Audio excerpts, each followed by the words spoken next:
Anchor Arpita Patel. હવે જોઈએ અગત્યના સમાચાર. આજરોજ શ્રી આહિર જ્ઞાતિ મંડળ સરદારપરા જોશીપુરા જુનાગઢ દ્વારા આહિર સમાજની વાડી હનુમાનજીના મંદિર પાસે સરદારપરા જોશીપુરા જુનાગઢ ખાતે ફ્રી સર્વરોગ નિદાન કેમ્પનું તથા બ્લડ ડોનેશન કેમ્પનું ભવ્ય આયોજન કરવામાં આવ્યું હતું.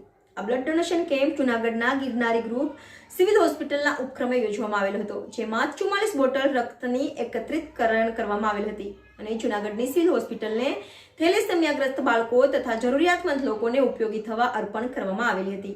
એ બદલ હરેશભાઈ એન વાઘમશી તથા શ્રી આહિર જ્ઞાતિ મંડળ સરદારપરા જોશીપુરા જુનાગઢના તમામ સદસ્યોનો ગિરનારી ગ્રુપે આભાર માન્યો હતો. Bureau chief Narsinh Mevada, NN news Kutch. દર્શક મિત્રો, તમારી આસપાસ બની રહેલી અવનવી ઘટનાઓ વિશે જાણવા માટે NN ન્યૂઝને લાઇક કરો, શેર કરો, સબસ્ક્રાઇબ કરો અને બેલ આઇકન પ્રેસ કરો, જેથી આપને નોટિફિકેશન્સ મળતી રહે.